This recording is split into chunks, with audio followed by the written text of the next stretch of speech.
What's up? What's going on? What's good, everybody? That's right. We are checking in on December 18, 2022 edition of the Boston Source Radio Show. I am your host, James Bell, the leader of the Boston Source. You can catch us on social media through Instagram, Twitter, Facebook, of course, through YouTube, and we have the website, thebostonsource.net. That's right.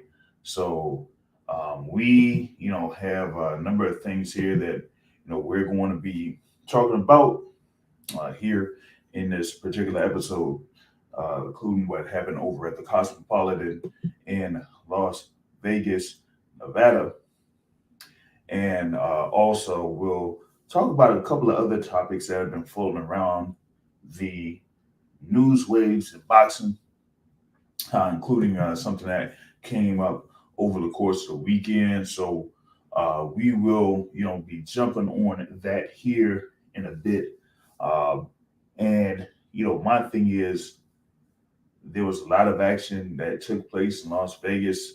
We'll hopefully get on the subject of the undercard bouts that were shown live on Showtime, but we want to get into the main event of the evening, as you had two fighters that were listed by many to be in the top 10 in the lightweight division.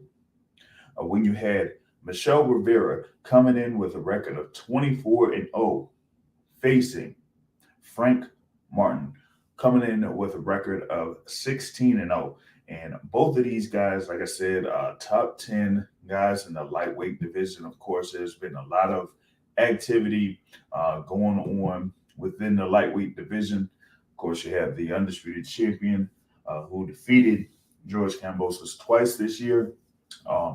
And you have, of course, Cavante Tank Davis that's there, fighting in the lightweight division, among other contenders, multiple contenders there at lightweight. And when this particular bout was announced, many people felt like, hey, this was going to be a great bout, including myself, as you had, two guys that were, young, hungry fighters there in the lightweight division, with Frank Martin coming in there, facing and defeating Romero Duno and Jackson Marinez this year before this bout against Michel Rivera, and with Rivera, of course, nicknamed Lazarza Ali, with victories over Joseph Adorno and Jerry Perez. Now, you did have it to where both of these fighters did face Jerry Perez, as Frank Martin faced Perez last year, losing by KO over in Los Angeles.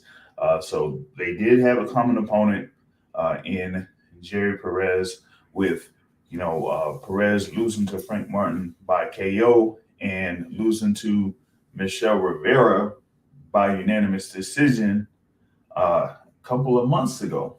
And I was in attendance at when that particular bout actually took place at the Barclays Center in Brooklyn, as that was part of the Deontay Wilder fight there, at the Barclays Center, and that, fight that took, 8 rounds, therefore Michel Rivera. There are a few things that I just wasn't all too, sure about. And that's why leading into this bout that happened on Saturday, I was favoring Frank Martin to win that bout, But going into the bout, it just looked like, it was still going to be a 50-50 type of bout. I just, felt like Frank Martin, would have had the advantage. And, right before the fight, the odds had pretty much shifted in Frank Martin's favor. It was early that it was Michel Rivera as a favorite, but then, the money started flowing in towards Frank Martin. And then when the fight started, it was Frank Martin as a favorite. Now, when the fight started there, first round, you had, Michel Rivera just, doing his thing as a taller fighter, moving around, moving his head a little bit, throwing a jab, moving his head a little, throwing a jab. But for me, it just felt like that jab just wasn't really forceful. You know, he tried to, come in there and, establish the tone with the jab. And, as a taller fighter with the longer reach, tried to do that. And that just wasn't quite cutting it early there against Frank Martin. And Frank Martin showed early there that he was just on something different than what Michel Rivera was on. Now, him being a southpaw, going up against Michel Rivera as an orthodox fighter, he was able to pull off the left jab with his right hand and, attempt to counter with his left hand. And what he was doing was he was countering with the left hand to the body early. He would throw the right jab and the left hand to the body, and he was scoring shots there. But not only was he doing that, he was the faster guy early there in the first round. And he was throwing a few combinations here and there that was scoring much more often than what Michel Rivera was doing, as Michel Rivera was, just still moving his head around, moving his head around, throwing the left jab, moving his head around, throwing the left jab, and not really following up, you know. So it was almost like he was waiting to see what, Frank Martin was doing. Now, I've had, previous conversations about this bout and previewing the bout where, one guy had mentioned, and that is Joseph Heron of War Week Radio. He had mentioned that, both of these guys kind of operate on a counter punching style, and that they wait on their opponent to do something and then they end up counter punching. And so, how is that? How are those styles going to clash here in this bout? And it was more about seeing who was going to be initiating the action. And here it was Michel Rivera initiating the action, and he was paying for it. First round, second round, third round, he was paying for it by, like I said, not really throwing that left jab with much emphasis, at least not to my, view, and getting countered. And he was getting countered. And not only that, Frank Martin showed that he was faster with the footwork, with his lead foot or lead leg, the right leg, on the outside of Michel Rivera. With Frank Martin being a southpaw, Rivera being orthodox, one of the things that I, stress about those type of fights is where is the foot placement of each of those fighters. Whoever has their foot on the outside of the opponent has the opportunity to move away from their opponent after the initial engagement from one or both fighters. And Frank Martin pretty much did that. He was a faster fighter with his hands and also faster with his feet, moving in, throwing the jab, stabbing in with the left to the body, and be able to use that right leg to step out of the way. But also, what ended up happening was you had with Frank Martin's left hand, seemed like it found a home for for Michel Rivera multiple times over the first half of the fight, where Michel Rivera was constantly dipping down after the initial attack from Frank Martin. And once he did that, that just gave a home for the left hand of Frank Martin to land on Michel Rivera, on his head, basically, and it was just something where it was just a stark contrast in class between Frank Martin and Michel Rivera, where Frank Martin was a much faster fighter, was a much more active fighter, was able to move in and out of the pocket and also out of the way of any type of trouble that Michel Rivera could have there, But you didn't really see much out of Michel Rivera getting, any type of good success outside of, maybe one or two rounds. I would say around like the fourth and the fifth round to me, where you had Michel Rivera being more of an aggressor, so to speak, But outside of that, you really didn't have much there, coming out of Michel Rivera. And if you were, watching this thing live, I mean, it was just a stark contrast there, man. It was just crazy. It was crazy to see what was going down. You know what I mean?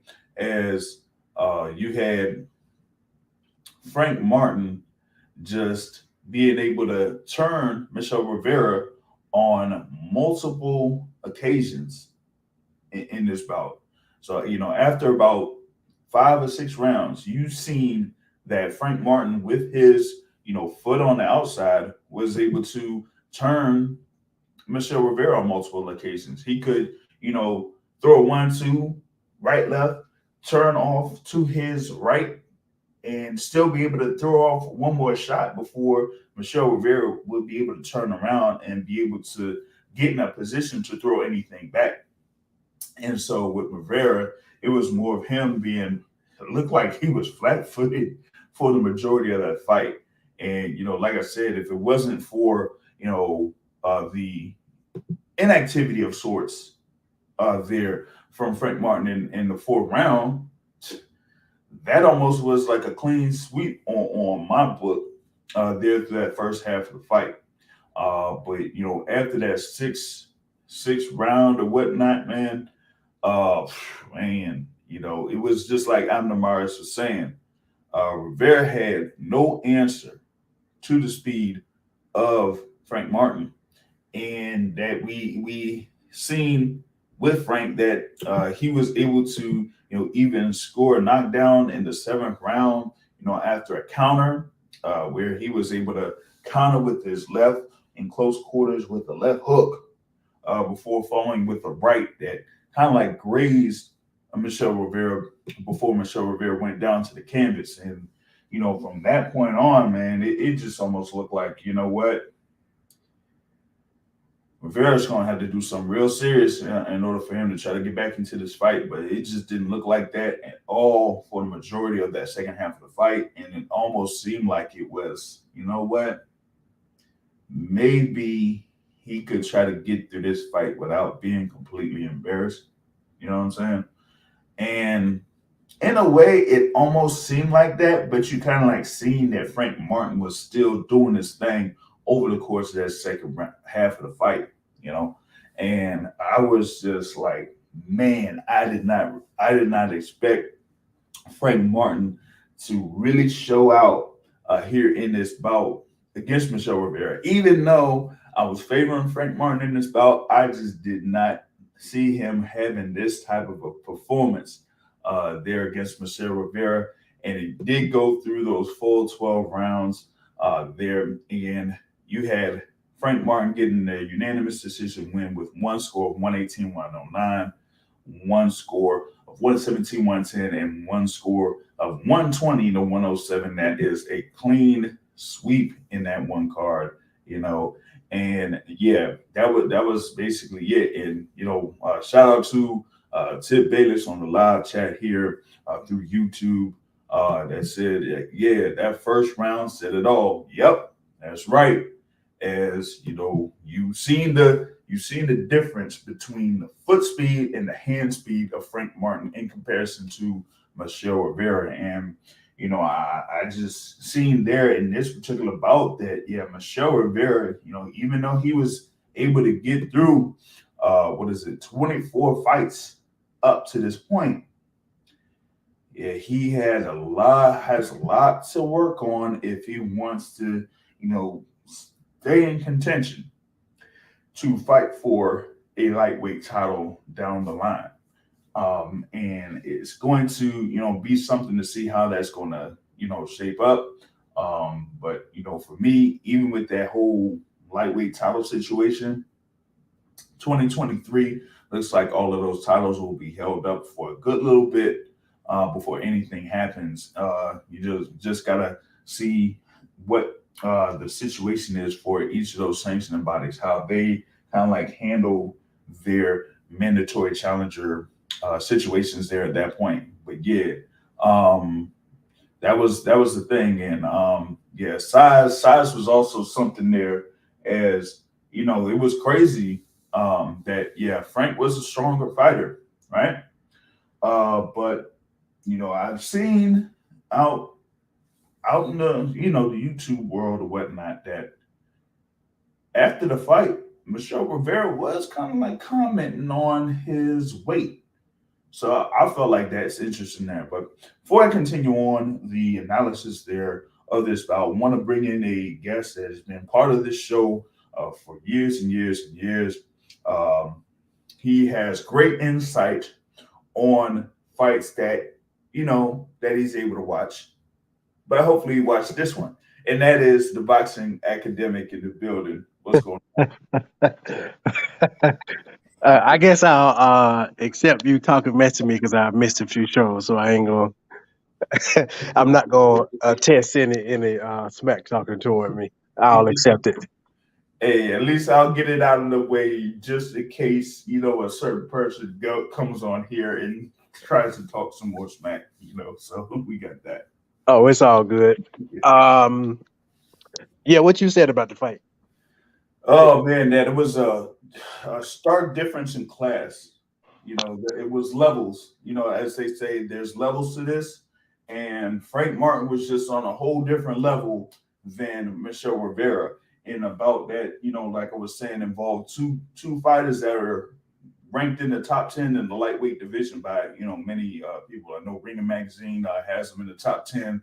I have to check if the Transnational Boxing Rankings Board has both of them in the top 10 or not. But yeah, I mean, you had that lightweight division, and those two guys had pretty much campaigned to see where they were going to be in the top 10, and eventually fight for a world title. And this was like a WBA eliminator in the lightweight division. And Frank Martin just said, "Man, listen, I'm on a whole another stratosphere than Michel Rivera," and he kind of like exposed a lot of flaws in Michel Rivera's game. Yeah, I think that's a pretty accurate assessment in that they were on different stratospheres. But I would say the same thing, but a different way. Mm. I think Michelle Rivera realized that like when he was in the ring, I could imagine what he was thinking. I didn't know that someone could train like this and get these results until now. Mm. And they were speaking that Derek James is a trainer of the year. Which outfit gave him the trainer of the year? PBC. I think it was ESPN that did. Okay, well that's good to hear. That's good to hear. And so, I mean, I would say it's very well rightfully deserved because you can see that the guy's a cerebral guy. You can see that he came. I'll get on Frank Martin in a second, but I'm just speaking on his Mm-hmm. coach. You can see that they came in and pretty much had game plan, had an idea what Michel Rivera would do. And then even in the middle of the fight, you can see that he was giving him specific instructions of what to do to capitalize and to turn the tide. The first round or two was competitive. Michel Rivera still had in his mind that he could win. He was pumping the jab out. He was being long, and I think he landed a few shots. So I'm like, okay, this could be interesting. And Mm-hmm. the way that Frank Martin had his mouthpiece open. I mean, I've watched Frank Martin maybe a couple times, but I was like asking myself, is he gonna be able to keep this up for 12 rounds? Bird. And he definitely did. I mean, okay, let me say it's easy to keep it up when you have a punching bag. But I mean, he kept it up. Let me just say that it'd be interesting to see how he does when he does face adversity. But I think Michelle Rivera realized what happens when a person trains much, much, much, much has a different, like you said, level of training and the output that comes from that.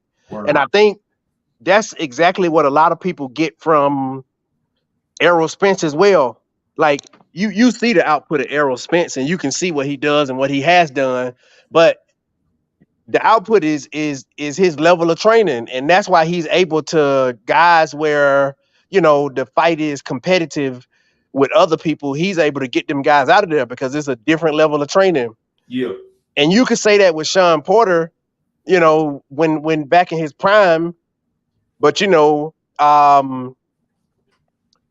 yeah, that's all I want to say. You could say that with Sean Porter as well too. That people saw that it was a different level of training, which made him tough for a number of guys. But then, if you were more skillful than him, then that helped you out as well. Um, but yeah, the training, man, the training equals those results. And I mean, you see, he got three guys that train the same way, that train in that format. We're gonna get down and dirty. We're gonna be able to get in them trenches. I also watched the Ward Kovalev fights. Like I remember fight two. I done watched that a few times because that was a masterclass.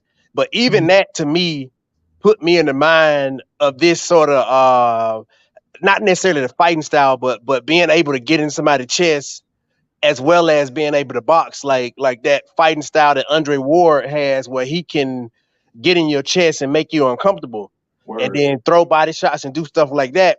And so I was watching the first fight to see, you know, it took him maybe like 4 or 5 rounds because he got hurt in that first fight to where he really started doing that, and where he started just kind of putting his chest in Kovalev, his head in Kovalev chest, and then throwing hooks and body shots as Kovalev left out.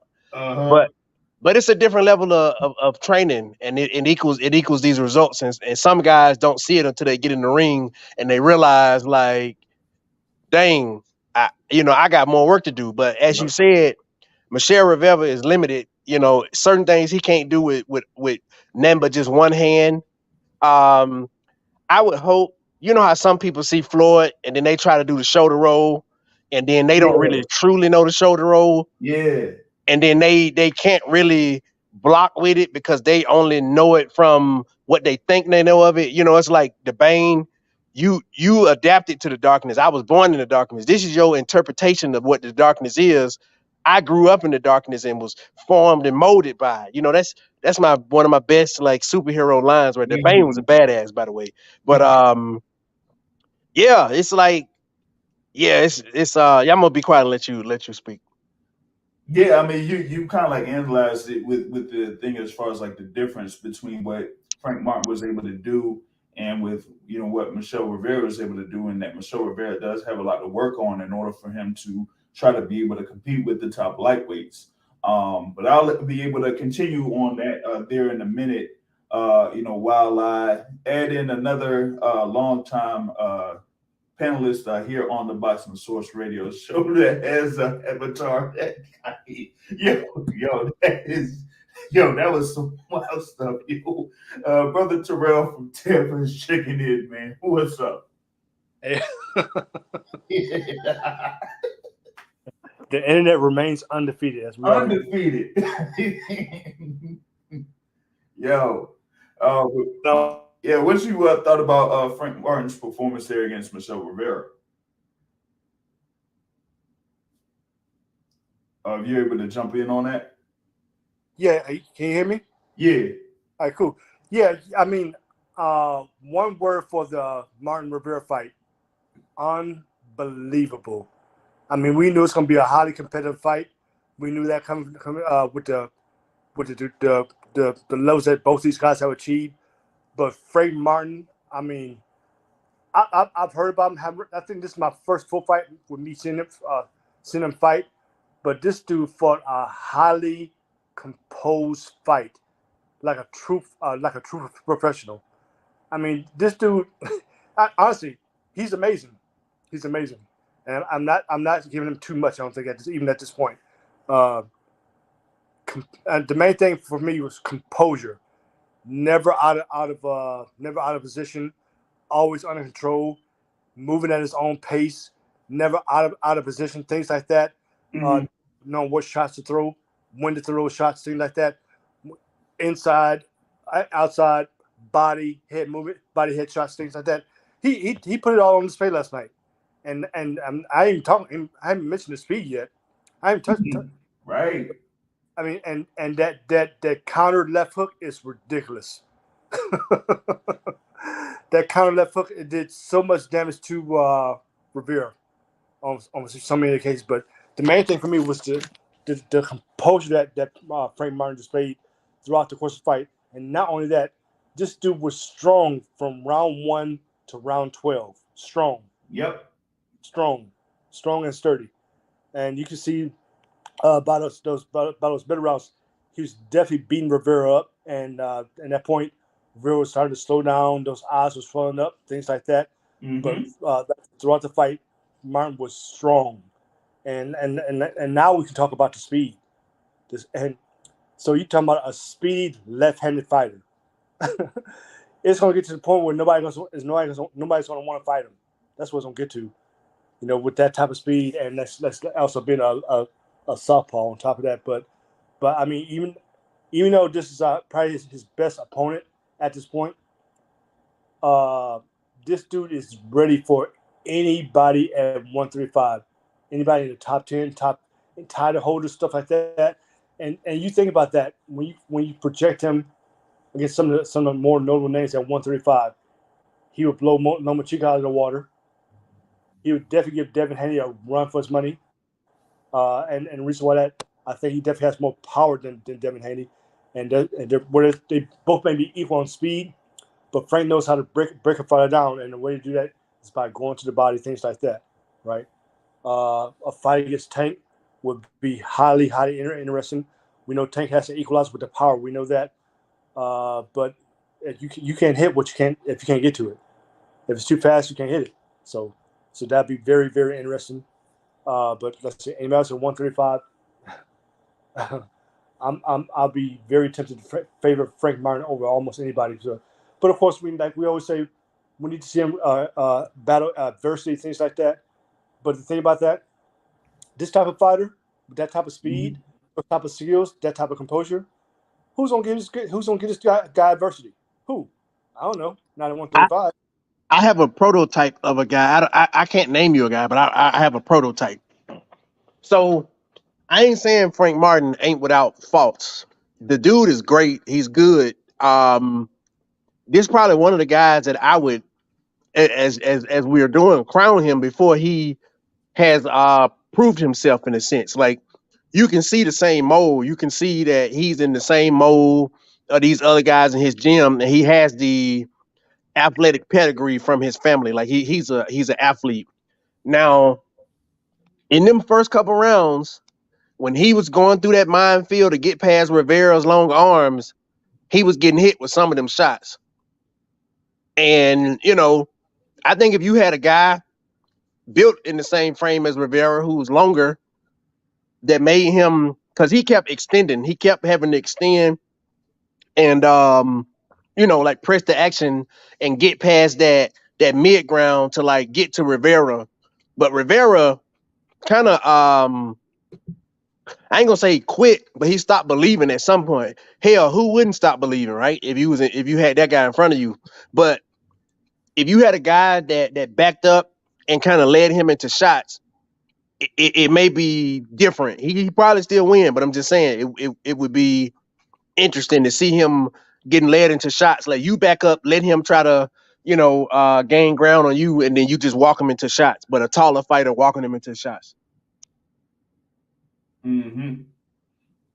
But what you had there, that especially in this bout here with Michel Rivera, like, he was just, it almost seemed like his feet were like molasses or something, like he had some cinder blocks on his feet because he really couldn't move for nothing in that joint.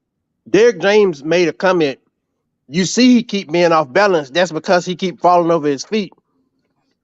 He said something like that in the corner. He's going to always be off balance because he keeps falling over his feet. We talked about this before. Like, I got a lot of respect for Derek James. Just, I ain't heard him in the corner many times, but just hearing this fight, I can see, the dude probably been deserved trainer of the year, like, based upon what I heard him say in this fight. I had a lot of respect for the man based off.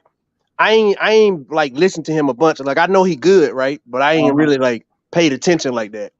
Mm-hmm. But in regards to what you said, Mike, about the prototypical person that could probably beat a Frank Martin, when you think about it, Rivera actually hit Frank Martin with a lot of flush shots, a lot of flush right hands, and we know that in order to give fire, you're going to receive some back.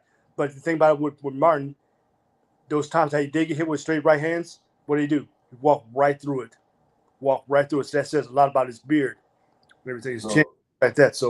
So he did get hit some. I mean, obviously we know how the fight turned out, but yeah. like I say, he did get hit. Yeah, but I got one other person to jump in on the live chat here. Coming in, it is our brother Chris Trucker in the building and wants to talk about this particular fight too. So Chris is on with us live here on the Boxing Source. What's going on, Chris? What's going on, man? Thanks for having me on, man. Can you hear me good? Yeah, yeah, for sure. Um, what's going on, guys on the panel? I don't know any of y'all guys, but man, I hope all is well with y'all, man. Um, the uh, the performance of Frank Martin last night was a good performance. I just want to say that first because I don't want to come off as like I'm hating on the kid or nothing like that. Good performance, but the names that they throwing out right now, he's not ready. Like he not ready yet. Now he got the potential, but not yet. Like Mhm. Rivera wasn't the for me, Rivera wasn't that wasn't the test right there for me. Like for me, I was like Rivera disappointed me. Like he didn't live up to what we thought was what I thought was a 50-50 fight. You get what I'm saying? Right, right, Like right. it became very clear that it wasn't a 50-50 fight.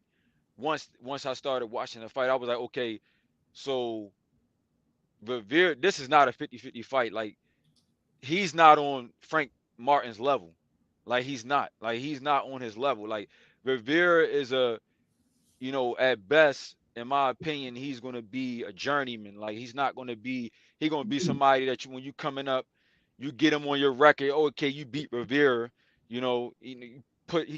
He's a name that's known a little bit. He's not. Frank Martin's gonna be in the top talks later on. Like he's gonna be one of the top guys at 135. Rivera is not. I agree He's with you not. on Rivera. He's not going to be one of the top guys at 135. But Mhm.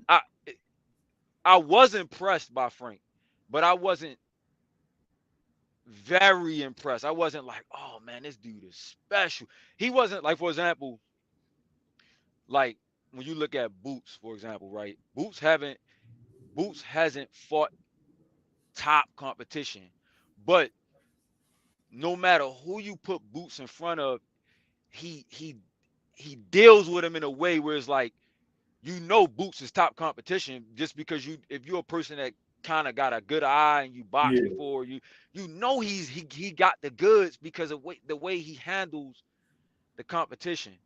Mhm. Last night, Frank Martin, like for me to be like impressed, man, he had to like really impressed. He had to finish him. All he had to do was really finish the guy I because was gonna mention that for you. That would have yeah, been a difference that right would have there. been right if he would have did him like Boots, because I heard somebody say he's the Boots Ennis. I'm like, nah, not quite the Boots Ennis. Because Boots, somebody like if you put Frank Rivera, if you put Michel Rivera at 147, Boots stops him and makes him look like C-level competition. Boots makes him look like low-level competition. Like for example, the Lipinets Uh, fight, right? Lipinets was a former champion. He made Lipinets look like yeah. C-level competition. Like you would never known that Lipinets was a champion. You get what I'm saying? So I think right now the Tanks, the Shakurs, not right now for Frank. Let him. Right now for me, Keyshawn Davis for Frank Martin. Keyshawn Davis, uh, you know, maybe a Rolly Morel. That's a good Merrill. fighter. That's Rolly. that's That's one a of my suggestions right Yeah, there. yeah, maybe down there right now. Right now, you know what I'm saying? Like, Yeah. don't put him up there with Tank so quick, and then it's like you going to kind of like spread a narrative, man. You going to really, it's like nah, you putting him up there too quick, and now you putting too much pressure on him, because Mhm. he gets in front of somebody like Rolly and he can't even stop him. Now we like, I don't know. You get what I'm saying? Right. Like it's like you gotta ease these fighters up there before you start saying, okay, he can hang with Tank. No, he can't, man. Like he ain't Nah. hanging. Not yet. I'm not saying he can never do it. I'm not saying he's not a good fighter. I'm not saying that he's not a good fighter. You know what I'm saying? I'm just saying not off of that one performance. You know Right. what I'm saying? Like not yet. Let the guy beat up on a few guys that we know, and then say, man, give him the Tank fight, man. Give him the Haney fight. Give him the Shakur fight. Y'all get what I'm saying? You know what I mean? I don't want to go too long, but tell me what y'all think about my opinion. I mean, that's something we say normally on this show is that we need to see these guys face adversity before we crown them. Right. And it's a lot of guys like in the smaller weight classes where they be like, "Oh, he's the best thing smoking," and ain't really fought nobody, and they always crown him, put him on the pound for pound list, and when they actually do fight people, they ended up getting beat and stuff, and they aren't the goods. So Right. yeah, I agree with you in that he needs to face some form of adversity, some form of a fighter that ain't finna just lay down to him Yeah, because because that was easy. That was too easy for me. yeah, I was like, Rivera. that was too, all Rivera had to do, you know, just from my experience. Like I'm an orthodox fighter. So when if you put me in front of a southpaw, first things first is Throw the right hand. I'm trying to win the foot battle. I'm trying to win Exactly. the foot Thank battle you. first. That's Yes. the first thing first. The whole fight, I'm fighting with trying to keep my left foot on the outside. And if That's I'm going to right. move anywhere, it's going to be to my left all night long. I'm going to make him throw his left hook, if anything, and I'm going to keep my lead hand up. I'm going to keep my lead hand up. He going to have to throw his right hook. You get what I'm saying? He going to have to throw that thing all night. So I'm going to have my lead hand up, and I'm going to be aware of that right hook. I'm trying to keep my left foot outside. I'm trying to put him in front of my straight right hand. And if he just so happened to come in with his guard down, you basically when you're orthodox and you it's kind of like, I don't want to say it's a mirror, because when you fighting the orthodox on orthodox, it's like it's almost like a mirror. You gotta mirror yourself with him. Keep your left foot on the outside. Yep. You gotta slam them left hooks down on him. When he come rushing in, you gotta slam them left hooks and them straight right hands down on him, because that's all Rivera had to. He wasn't making he simple adjustments could have made the night Right. longer for Frank Martin. It could have made that night a lot longer, and that was the weaknesses I saw in Frank Martin. I'm like, see, he touching you with that right hand, but if he was to make the right adjustment, he can touch you with that right hand a lot more. A lot more. You know And what I'm saying? I'm like, he I go ahead. seen that in the fourth and fifth round with Michel Rivera. Like he was coming forward and he was landing those right hands, while trying to corner, Right. Frank Martin. But he didn't know how to position himself. Right. He didn't know how, and then his jab was a throwaway jab, man. Like the Yep. jab was just It crappy, was man. just trash. I'm like, that Crazy. jab ain't he wasn't even finding range with it, in my opinion. Like it wasn't even Right. a range finder. You know, you Right. got you got a few types of jabs. You got them Devin Haney jabs where it's just gonna keep you honest. It's a nice stick. It's gonna keep you Yeah. honest. And then you got throwaway jabs where you just trying to, pity pat. You're trying to set something else up with it. Mm-hmm. Like what Then you Floyd got do. yeah, then you got the range finder. You got range finders where you at least trying to find your range and throw something else. Like last night it was just like a pure just, I'm just doing something with it. I'm just going to throw it out here just to throw it out here. I would Just if I throw was it. It fighting wasn't even much of like a tippy tap type right, of yeah, it jab. was just I was like, man, if I was fighting Rivera, man, I'll just go straight through his jab. I wouldn't even worry about his jab, man. I'll go straight through that and just try to, try to stop him, because Yep. you don't have nothing to keep. He had nothing for Frank Martin, nothing. I'm like, this is just easy work. I loved his performance though. Like Frank Martin, he to give him credit, man, he did what he was supposed to do. He outperformed and shut out a guy who really didn't want to, fight to that level. Like he didn't want to. It seemed like he was kind of defeated. Hmm. He had like a defeated look during the fight. I was like, man, this guy's defeated, man. Like I was like, Yeah, man, Frank, and get this guy out of here, man. Well, right, Get him. I and think You it's know, that, but I think it's one more thing too, though. go and ahead. I don't think I don't think he had much. I think the only thing he probably practiced is the one and the two, and maybe a hook. It, I think that's all he really knew how to do. and he he ain't even throw the hook. He is ain't even. true. But If he would have, here's if my he would, thing, go right? ahead, I'm go ahead. trying to find out who his trainer is. I'm hoping that I mean, he looked like Mark Ramsey, but I don't think it's Mark Ramsey because if it was Mark Ramsey, nah, I wouldn't be able to accept that. Like Ramsey was able to, train Eldar Alvarez in order to defeat Sergey Kovalev to win that belt years back, and he's been Right. a pretty good trainer. So if it was Mark Ramsey there in the corner of Michel Rivera, I would that would be something, man. I would be seriously disappointed if that was Mark Ramsey because Mark Ramsey at the very least would have been able to tell him, what's going on, but I don't think it was him. And then it's like you gotta. One thing I learned myself. I was sparring one guy. Guy wasn't really on my level, but but I was working on some stuff, and I realized, just on my own without a coach and things like that, I probably would have realized it faster if I had a coach. Is that, man, when you fighting different styles and things like that, man, sometimes you can split that guy's body in half and fight one half of his body to kind of take the pressure, you know what I mean, to make it easier for you to, get out of the way of his power and things like that. You know what I'm saying? Like you could kind of like fight, like for example, Rivera, he could have just fought the right side of his body. You get what I'm saying? Mhm. And stayed on his right side. And then if he tries to come in and take the position, you got the left hook. Left hook misses, you come back with the straight right.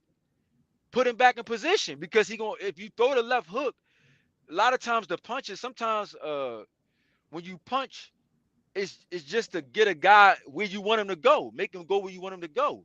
Yeah. So if you're throwing a left hook, if he don't slip to the outside, you throw your right hand straight down the middle. You know what Hmm. I'm saying? Like it's Yeah. easy. It's easy. Boxing ain't it ain't but too much. He can't go nowhere if he in front. Too many places he can go. You know what I'm saying? So it's like it ain't. I mean, so it's like he could have just made some minor adjustments. And even if Rivera, Frank Martin would have got the best of him, he could have made the night a little bit harder A for little Frank. bit harder, yeah. But He made it too easy for that guy, man. right. He made it. And the wild thing that you were saying is like you were talking about what Michelle Rivera could have done, throwing the left hook to kind of like set up, his opponent there and Frank Martin to be there for the right hand. It Exactly. was basically the flip side. Like Frank Martin just threw that right hand up, either it was a jab or a right hook, and then when he threw the left, man, Michelle Rivera was dipping down and He was ducking right down, and he there. was He right was there for right the left. there. He I was was he like, was come right in on, front of man. he was right in front of the straight left I because he was was like, dipping. oh man. He was dipping to the wrong side. Now, he would have been better off if he was slipping to the right. If you slipping and you getting out of the way, you slipping and you I don't know, he Dominican Republican. I was kind of wondering, I don't know, like I don't know what type of footwork he got, but you can when you slipping to somebody's power hand, you take that front foot, and then when you slip in the inside, just imagine you got an orthodox fighter up against a southpaw, so you slip into his straight right. If Yep. you doing that on purpose, right, you already away from his left. He out of position to hit you with the left if he's throwing a straight right. Take that front foot, and then you get that that left foot, and you get it outside of his what's that his left foot. You get it outside of his left foot, and you slip, and then you can set up your left hand and go off and pivot and set up your left. Boots Ennis does it a lot. You know what I'm saying? Like if you watch his feet Yeah. footwork, he'll slip certain ways, he'll pivot, and then he'll hit you with that. You know what I'm saying? So he Yep. could have, but he ain't got the foot. We talking about the type of training where they training you to be slick like that. You know what I'm saying? Like Yeah. Rivera, man, for his height, he need to be more slick than that, man. He trying to make it a dog fight, and it's like, bro, you're not even using your reach, no nothing. Oh, Like and it was just, I don't know, man. yeah, it was disappointing, but like I was saying before y'all got on, man, me watching, Michel Rivera in his previous fight that was, 2 months ago, he, just didn't look like to me where he could, do something in order to compete against most of those guys that were there in the top 10 when he fought Jerry Perez. And like I said, this is the same Jerry Perez that lost by, KO to Frank Martin. And the interesting thing about what was happening after the fight was that they had a conversation there with Jerry Perez, and he felt like Frank Martin was going to win the fight because of like his speed and his power. That it was just something different from Frank Martin in comparison to Michel Rivera, and we pretty much saw that over the course of his bout. But to your point there, Chris, like that could have been an opportunity for Frank Martin to say, "Hey, now, I mean, it's something when you're a different class than someone like Michel Rivera, but if you were able to take him out and stop him, That would have made that would have made yeah, that would have that would be made the something. difference Yeah, in my grading of his performance. You know what I'm saying? Like he performed well, but it wasn't like I'm seeing some like yeah, some I'm seeing holes some there. stuff like I'm like, man, people, y'all gonna get the boy career, like because I think he will actually he's under Errol Spence, and Hmm. Errol Spence is his promoter. Yeah, man down. I Yep. yeah, I think that he will end if they keep talking about it, if Earl was like, listen, man, if you want it, he gonna end up in one of those fights, and it's gonna kind of like, you know, get him hurt because Yeah, he not ready for the top. I know he looked good and all that, but he not ready yet for those top that's guys it. yet. He's not So, ready. Not but especially. I'm telling you, I am a Tank fan. Tank is my right, old gym mate, so I'm not. I am probably gonna be a little biased here with when it come to Tank, especially not Tank. He gonna get hurt. I'm telling you, he gonna get hurt, man. Tank is a he's a problem because he does have the power, but Tank is gonna set you up for those shots. Like he gonna yeah, set you up. It's gonna he gonna set you up so it can be there when he find the shot. it You is. ain't gonna see it. It's a trap.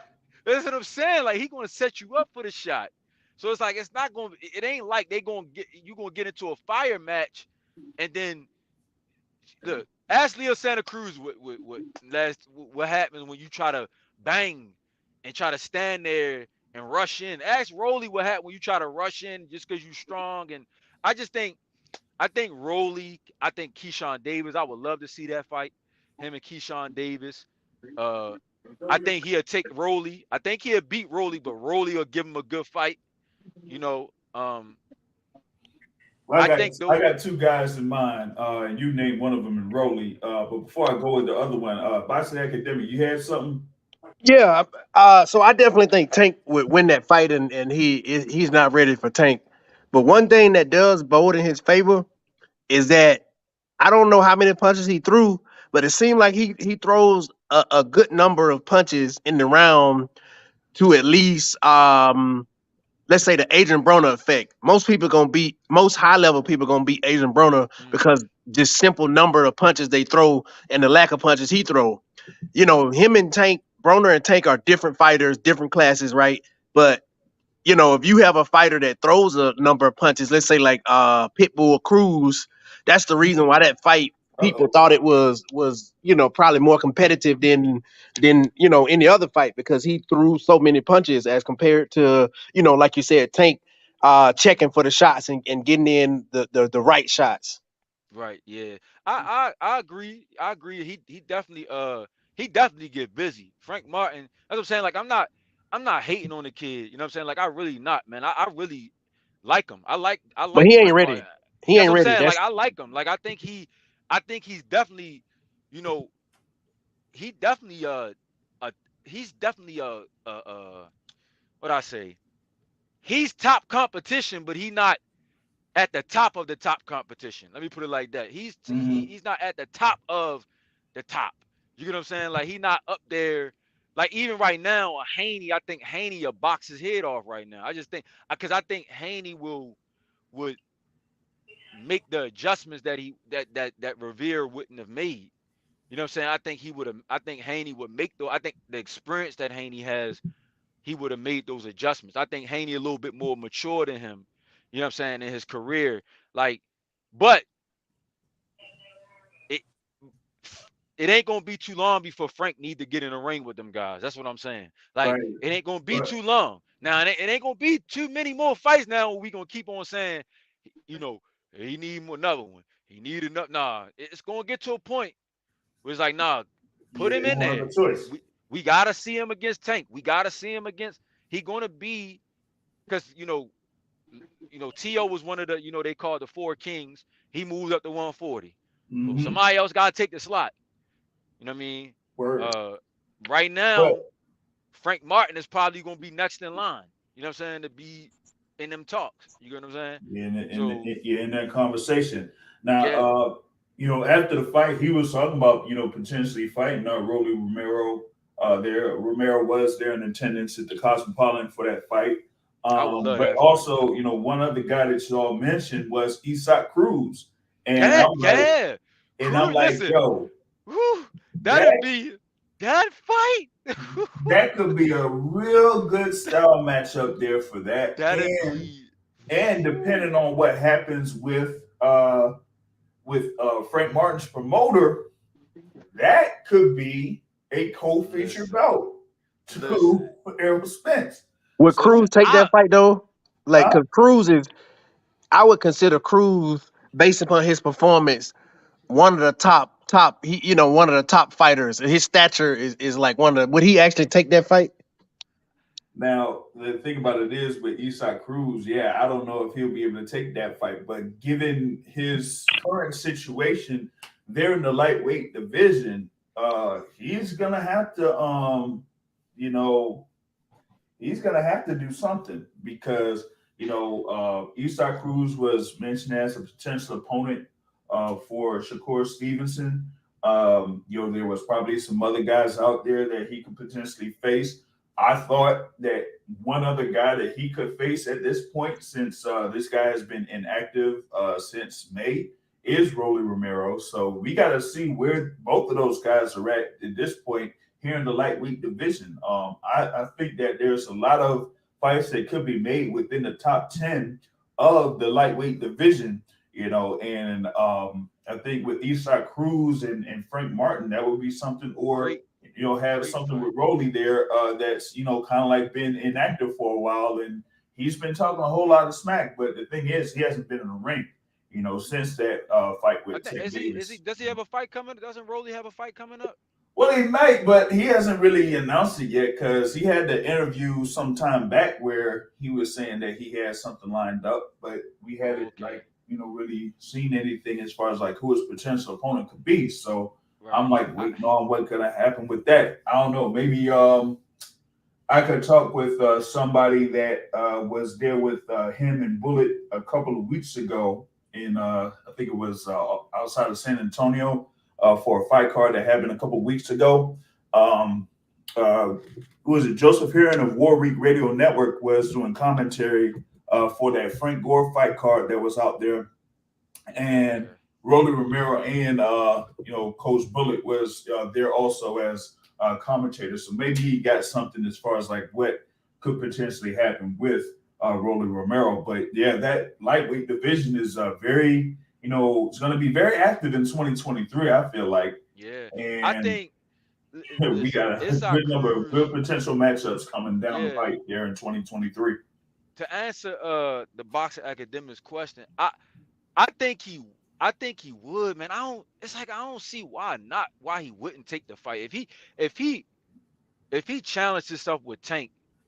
I don't see why he wouldn't take the fight, man. Like you know, it would really bother me to man if they reach for that fight and he didn't take it. It'd make me feel like Right. it'd honestly make me feel like he ducking because Shakur already tried to fight him and it was like okay something there. It's like okay I don't know, but if they send him a contract and he don't take it, I'd be like man, what is going on with you man? Because I mean, who else you gonna fight? You Right. ain't getting the Tank rematch. Nope. You ain't getting that Tank rematch unless you make some noise and then it's like okay they put the pressure on Tank like well you gonna fight him again? You know what I'm saying? Like if you make some noise and beat some of the top guys. But that fight though, man, I don't know, man. Like that fight, Cruz can crack, bro. And Yeah. and and and Frank is like he's like Tank in a sense that one thing about Tank is that he'll take a chance and he'll take some shots so he Hmm. can crack you. You know what I'm saying? And Frank, it seemed like him and Tank has similar styles that they are boxer punchers. You know what I'm saying? They're not the type that's always on the bike unless they have to. Like Tank, when he hurt his hand against Cruz, he Cruz, had to right. get on his bike. You know what I mean? But Tank's normal style is boxer puncher. He's a strategic knockout artist. You get what I'm saying? So Frank is kind of like the same in a sense that I wouldn't say he has the type of power. I don't wouldn't say he's has the night quill in his glove. He can knock you out. He has the power to knock you out. Hmm. But I would say their styles are similar. So if he fought Cruz, Cruz Mexican. He got the Mexican traditional Mexican style. He gonna put his head down and he gonna come forward. You know what I'm saying? All night. With those two, that's gonna be fireworks, man. That's gonna be fireworks. I mean, it can go either way in my opinion because I mean, I don't know, man. That can go either way to me. And those are the type of fights I like, man. I Yeah. like fights where it's like, I don't know. You know what I'm saying? Those are the type of fights where it's like, man, I gotta see this because I just don't know. You know, Yeah. You can't be, like solid in who would win that, yeah, like that that's fight, the one that'll make me I'll be on the edge of my seat. Like man, I Hmm. don't know because I know Cruz cracking and I know Frank cracking. You know what I mean? I know Frank gonna get busy because he gonna throw punches. And I know uh Cruz gonna Cruz is come coming forward and forward. he gonna swarm them. Yeah, he gonna try to He gonna swarm come them. forward. He gonna try Yeah. to, you know, Marcus Mandon. He gonna try to Chico. He gonna come in there like Yeah. how Chico come in with Broner. You know what I mean? He gonna try to Broner. He gonna try to overhand right him. So it's gonna bring that's gonna bring out the fight in Frank. You know what I'm Hmm. saying? It's not So, Cruz. Go ahead. oh, well, I was just gonna say, so in that fight, who got more to gain from that fight, and who got more to lose? I think Frank got more to gain. Which means Frank, that Cruz got more to lose, meaning his yeah. top stature, he got more to lose. If Well, he lose, yeah, because yeah. that'll be another boxer puncher that he lost to. Hmm. So now we can say that he got problem with boxer punches. Uh, he got, you know what I mean? It'd just be another, it'd just be another loss on his record that you can kind of just be like judge him off of more like, he lost to him, he lost to him. The next guy he fight, well, we don't know Right. if he And can crack, like go he ahead. with Golden Boy. No, Eastside Cruz is with Sean Gibbons.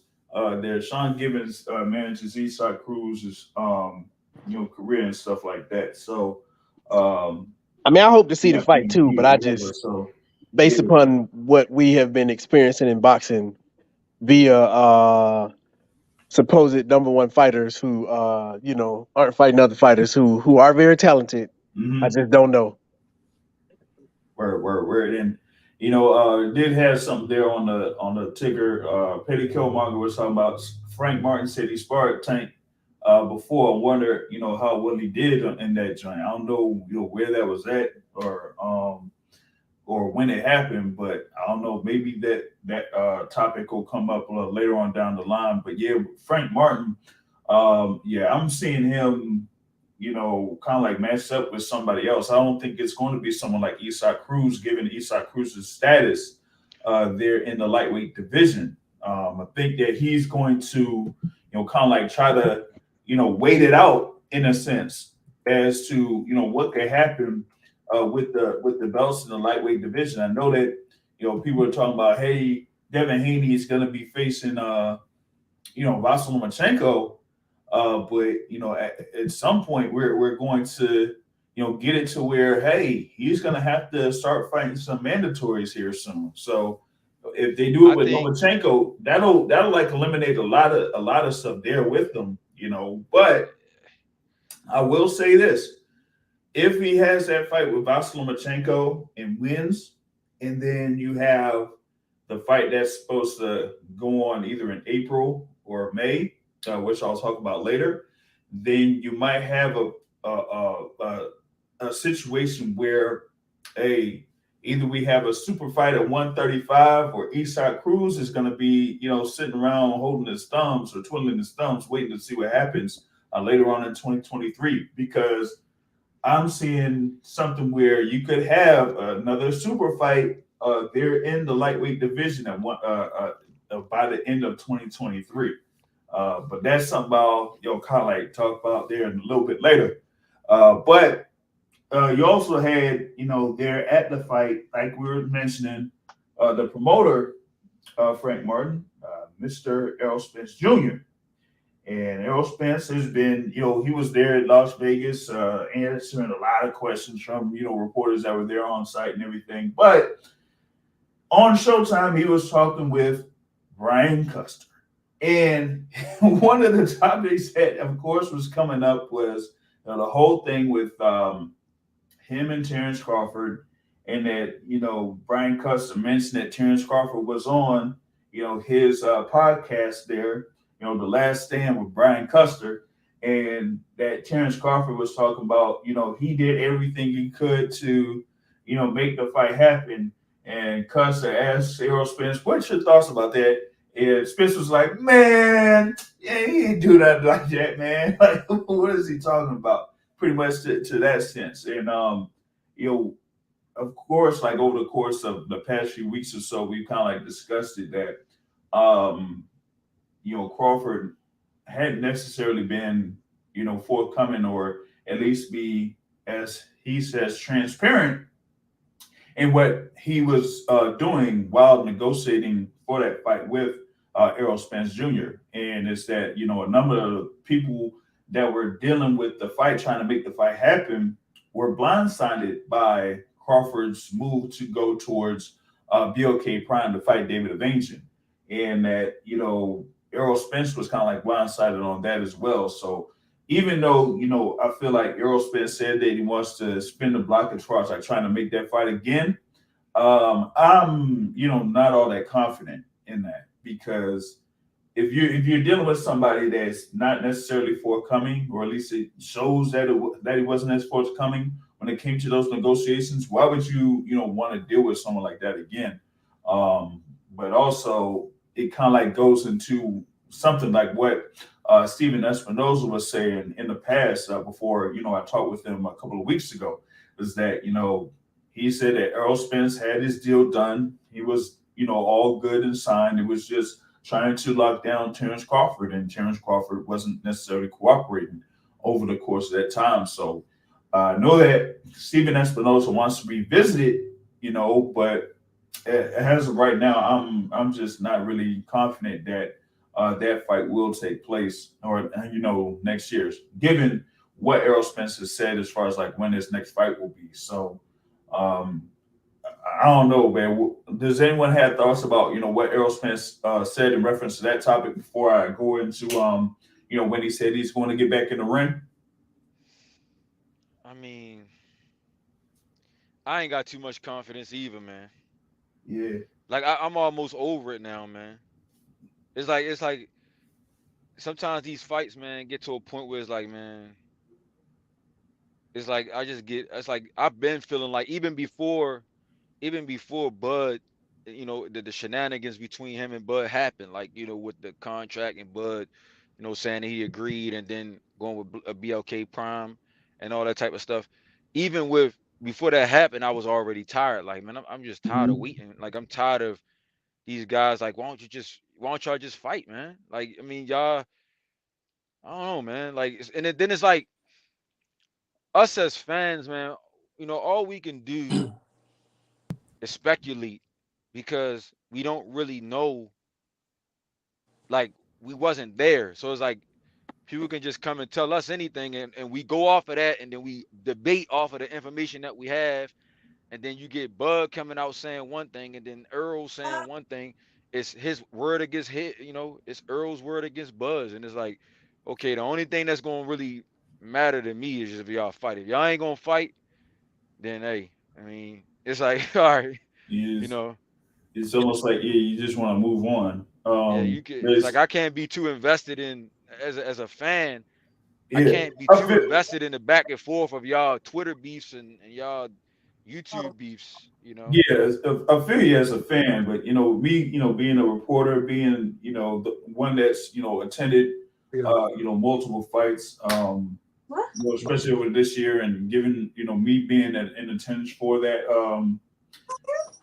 Crawford Porter fight last year, and also Spence versus Ugas this year, and also having conversations with Steven Espinoza, that I kind of like felt like Steven Espinoza, was really disappointed that he couldn't secure the fight of this year, and that he wants to really work on trying to get it done next year. But my thing was is that, and we kind of like talked about it a couple of weeks ago, a few weeks ago, is that sometimes when you have a situation like this, you almost give one fighter more power or more influence than what he actually has, or he'll have an inflated sense of value given what his status is.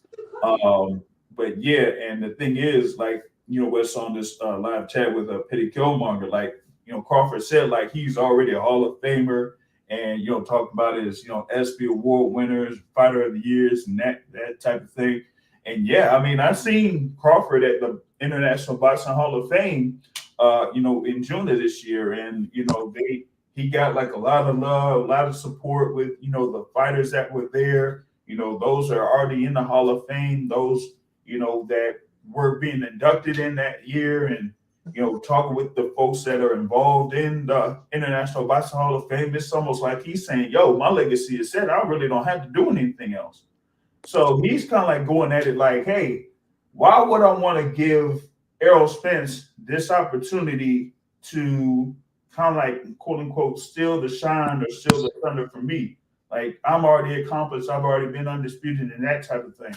But yeah, I just don't feel like it's necessarily going to happen, and I really don't think it's going to happen next year or at all. Was it Terrell? You were going up next. Yeah. So when we look at this, I mean, first of all, we as hardcore boxing fans, we're highly disappointed that this fight hasn't happened. I mean, we waited for a good amount of time for Crawford to come out of the top rank deal, which we knew was going to happen while Crawford was in top rank, even though there's been cross promotional deals at the time between Fury and Wilder. We know that. So to say that it couldn't happen is just a flat out lie, because they've done that before, and obviously money was a driving factor for that. So Crawford finally got out of the top rank deal, and from that point, everyone had a big sigh of hope that, wow, now we're going to finally see Crawford Spence, right?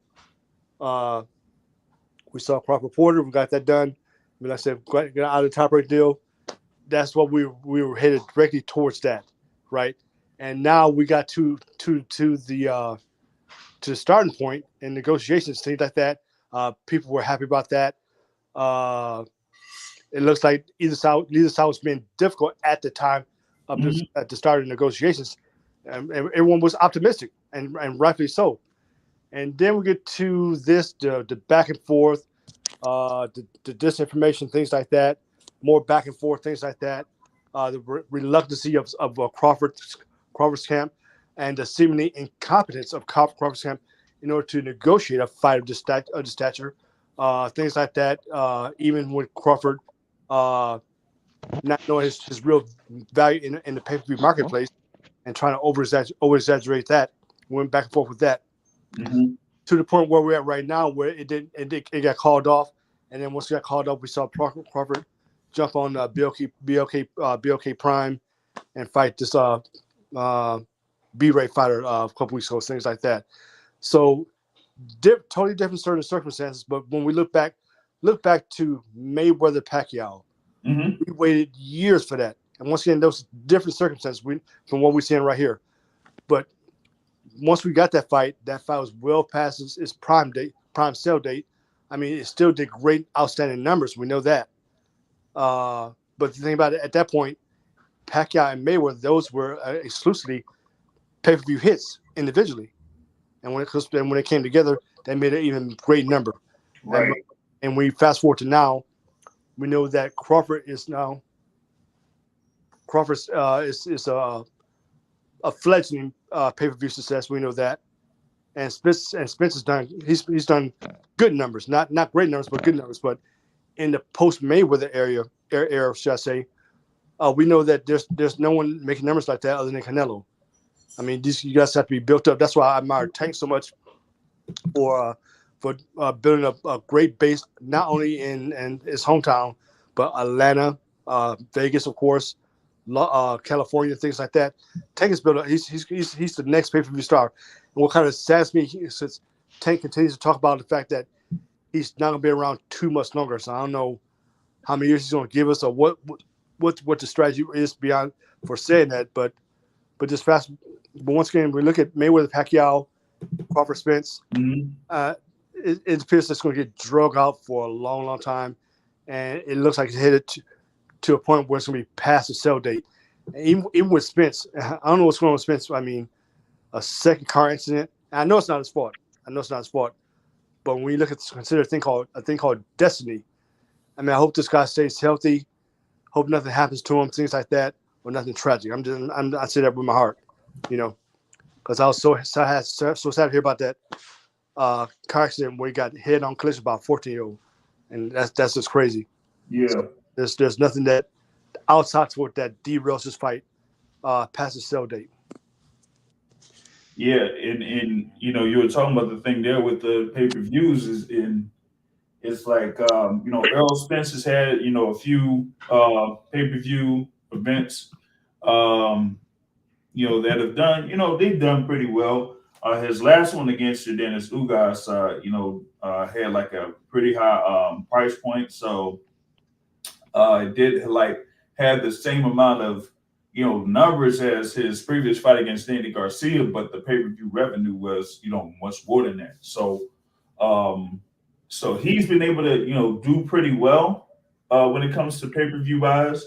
But outside of that, you have what is it, like Tank Davis, as mentioned, Tank Davis and Canelo Alvarez that pretty much do numbers that are larger than 200K pay-per-view buys. So when it comes to the fight between Spence and Crawford, like people are looking at what's happening with those numbers, and they're saying, hey, we see that this fighter here has this value and this other fighter here has this value. It's no different than what they were doing with Oscar De La Hoya and Floyd Mayweather, or Oscar De La Hoya and Bernard Hopkins, or Floyd Mayweather and a lot of the other opponents that he's had.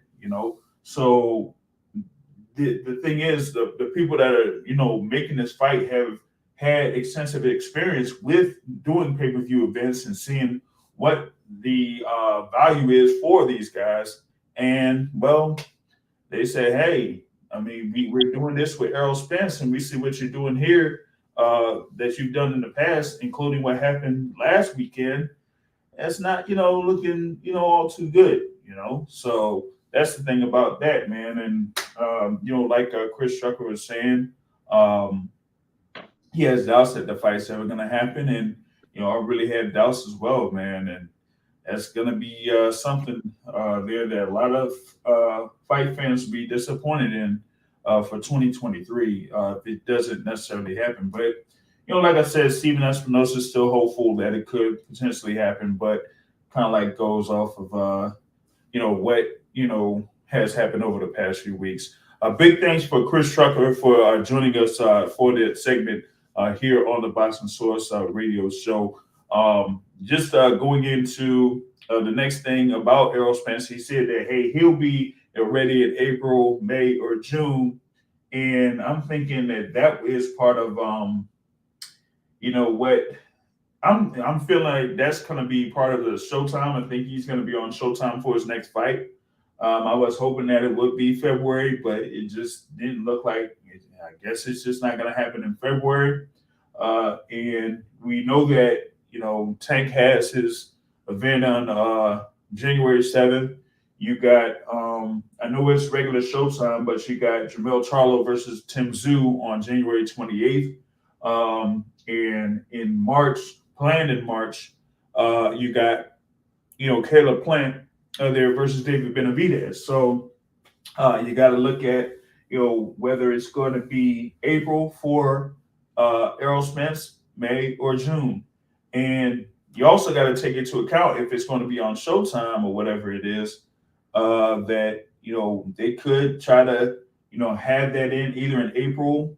You still got potentially Deontay Wilder versus Andy Ruiz Jr. that will be probably on Fox pay-per-view too. So that the schedule is going to be, somewhat crazy over the first half of 2023 to see where Errol Spence is going to fit in. But for me, it's going to be like the longer that he's going to be out of the ring, the tougher it's going to be for him to make 147 pounds. And he's mentioned that on multiple occasions over the past few months, including, recently before, him watching that Frank Martin fight. So there's that. But before I continue on here, have another guest that's jumping in. Of course, he's been a long time guest of the Boxing Source radio show. You know him, and I know him as the president of the Deontay Wilder fan club. That's right. It is White Man Paperwork. Why do we need it? Why do we need it? Why do we need White Man Paperwork? The boxing academic, Chef Terrell. How are you guys doing today? That's Terrell.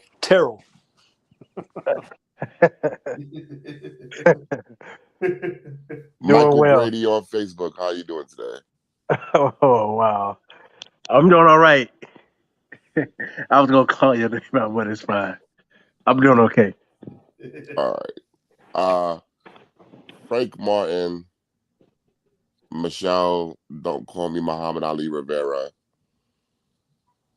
That was one of the most boring fights I've witnessed in a long time. Oh, man. Listen, I understand Michel Rivera didn't have nothing for him, but Martin should have tried to get him out of there or something. I don't know, man. Hey. That fight never went out of first gear. If you're trying to make an impression, this is your big opportunity. All eyes are on you. We're so happy that two undefeated, basically prospects / contenders took a fight against each other. Somebody got to show up and show out. Come on, man. Now, instead of putting your name in the running for fighting somebody like Tank, you got Chris Colbert wanting to fight you. That's steps below. Maybe he could get a Shakur fight. Maybe he could fight Keyshawn Davis. I don't know, man.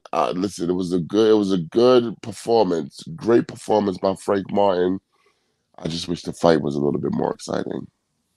Hey, that was pretty much what our previous guest here, Chris Trucker, was saying. Like, he's like, yo, if you are there in the spotlight, this is something where it's two undefeated fighters there in the top 10 of the lightweight division. And you've seen from early that, Frank Martin was in a different class as Michel Rivera. and you score a knockdown there in the 7th round, hey, you should have that opportunity to get him out of there. And he didn't necessarily get him out of there. And I know that, a lot of people are, talking about Derek James and that, he did like a great job there with Frank Martin. But I wonder if he would have said, yo, turn on the intensity and try to get him out of there. He was more of like, yo, yeah, like you said, like he didn't want Frank Martin to overextend himself. Just stick with the jab and try to take control of the distance and things like that, and not really try to do things to get him out of there. Even though there were multiple signs where he could have just did that, So I'm like, well, if you want to try to stamp your name as a guy that could potentially be a top 5 fighter in the lightweight division, hey, you could have had your opportunity there. But maybe he's a little bit outside of the top 5 at lightweight right now. But I don't know. Maybe they could put him there at number 5, given that guys like George Kambosos and Williams Zepeda probably ain't going to be fighting anytime soon. So there's that. You know what I mean? But yeah, we like kind of like dissected that particular fight and think about what Errol Spence said. So, White Man Paperwork, did you catch what Errol Spence Jr. said to Brian Custer? I did, and it was exactly what I said like a week or so ago when I said we don't know what injuries he has from this latest car accident. A lot of people thought he'd be back in February or something. I'm like, no, he said his leg was messed up. And now he's saying April, June, July. So what I am thinking is that we're going straight into the Terrence Crawford fight. It depends on how what they kind of like felt, not just with the injury, but the the fact that he got into another car accident. I think that might be a factor into him just saying, you know what, let's try to get this fight done now. Yeah, listen, I think him getting in another car accident is the only way Terrence Crawford's going to step into the ring with him.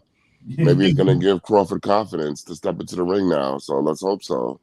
Yeah, because that if anything, it was like, I know that Errol Spence was saying like, hey, we might have a fight announced. He was saying like in 3 or 4 days. It was supposed to be this week, but now it's going to be pushed back. And he said like it would have been like another week or so. But if he feels like it's going to be around that springtime, then yeah, I think they want to try to revisit potentially getting that Crawford fight done. And like I said, Steven Espinosa was talking about it some time ago. So I was like, hey, if Steven Espinosa wants to revisit, then we'll see. Live chat Eddie Killmonger says, hey, baby, Terrence Crawford is licking his chops thinking it's gonna be like when Jose Benavidez Jr. was shot in the leg. Oh man. I don't know. Maybe that could be the bait that will get Terrence Crawford to step in the ring with Errol Spence Jr. But I mean, we still haven't gotten all the information about Terrence Crawford's fight with David Avenge and how that did on BLK Prime and through the integrated sports pay-per-view. And the reports that have been floating out over the week just didn't really look that good at all. I'm gonna just wait it out and see how it turns on. But once again, big shout out to Chris Trucker, that was a guest on the show, giving a contribution to the Boxing Source. Really appreciate it there, and we invite you to be part of the Boxing Source radio show later on down the line. All right, for sure. But going into the next topic there, this comes from earlier this week. I know that I dropped a little video on the Boxing Source YouTube page about it. Ryan Garcia says he wants to go straight into the Tank fight. All right, cool. He didn't want to, go forward with this fight against Mercedes Gessa that was like scheduled for like what January 21st or January 28th. So he says he wants to go straight into the Tank fight. Uh, and I feel like that's really interesting.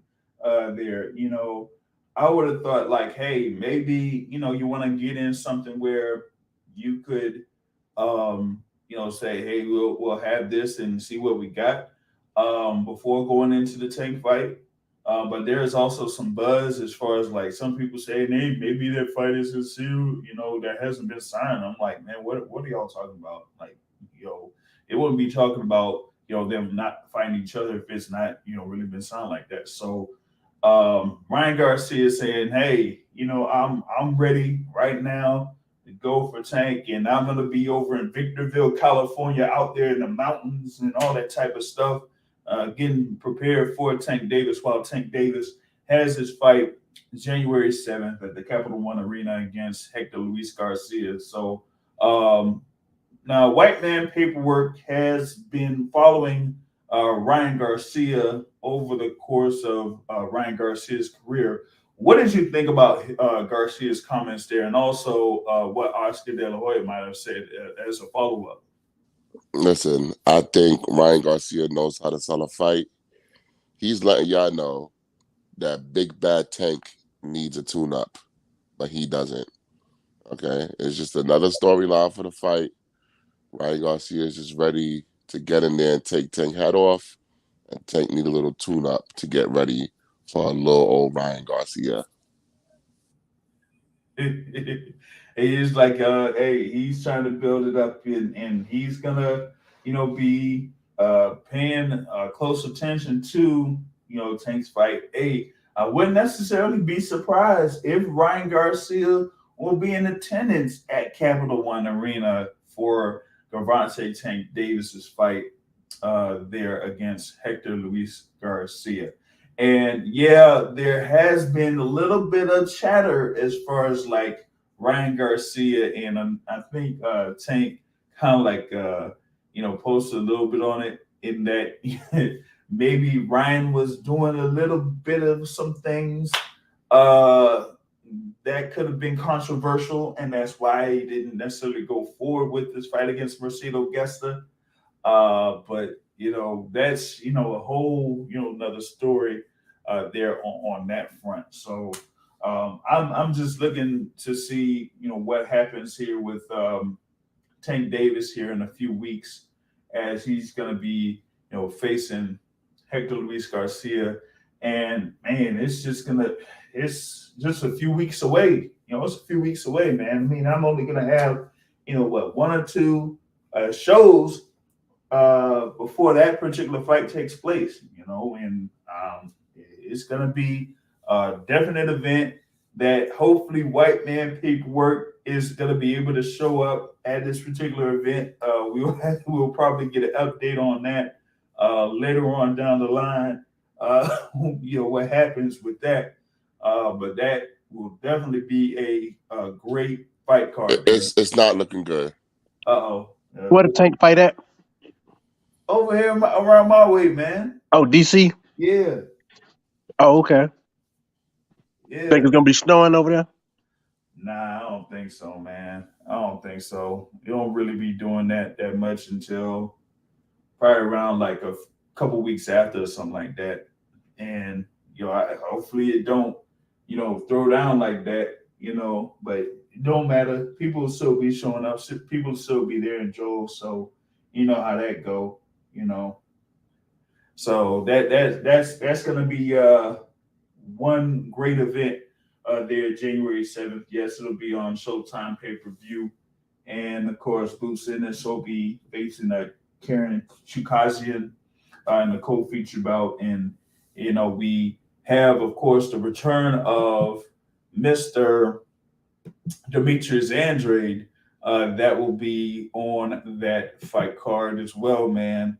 Against Damon Nicholson, and Speedy Rashidi Ellis faces Roman Veer on that. So we got a good little card too. I mean, they say Vito Milnicki Jr. will be on it. Potentially Brandon Lee will be on this thing as well. The super lightweight division. Of course, you're supposed to have the Peterson brothers on it. Mia Ellis will be on that card. Jalil Hackett hopefully will be on that card. He wasn't able to fight last night, so that was going to be a little thing there too. So it's going to be a great card, and definitely looking forward to that. Let's see. Is there like anything else that any of y'all want to talk about? Does White Man Paperwork have one thing to vent on here before we close it out? Nah, ain't shit really going on in boxing. I'm just looking forward to the return of Deontay Wilder, whatever that is. That's all. Yeah. And yeah, I didn't mention the whole thing about Mr. Paul Butler, doing a little dance and going around the ring and rolling around the ring for 11 rounds, putting his paws and then celebrating afterwards. Yeah, like British people are pathetic, man. Oh man! Like only Tyson Fury has respect for himself. No. What happened now? Tell me what happened. So this guy, so you had this, as they say, undisputed title fight with Naoya Inoue against Paul Butler, and the majority of fans and analysts were saying that, hey, this is going to be, Inoue just watching Paul Butler within 2 to 4 rounds. But Paul Butler found a way to get through 11 rounds without really throwing many punches at all. Not much resistance coming from Paul Butler over the course of the fight. And so it was just an extended, celebratory performance or whatever it is for Naoya Inoue to become the undisputed champion at bantamweight. So yeah, Inoue was like like Roy Jones and in the ring. What you saying? What? Nah, it wasn't like no Roy Jones or nothing. It was just like like Paul Butler didn't want to engage. The motherfucker didn't want to fight. He was just he want to fight. He was just shelling up, trying not to get knocked out. Yeah. And he got knocked out in the 11th round. Yeah, and he's celebrating it because he lasted longer than people said, even though he didn't try to fight. You know what? I think, yo, somebody might do some investigating. Maybe he has some money on him. Maybe get past some 2 rounds or something. You know what I'm saying? They said like, over under for that fight. I don't know, man. I don't know. But yeah, for him to get to the 11th round, something was up. All right. Did have something on the live chat. Dude, Petty Killmonger says, is there any update on Buzz Glovegate?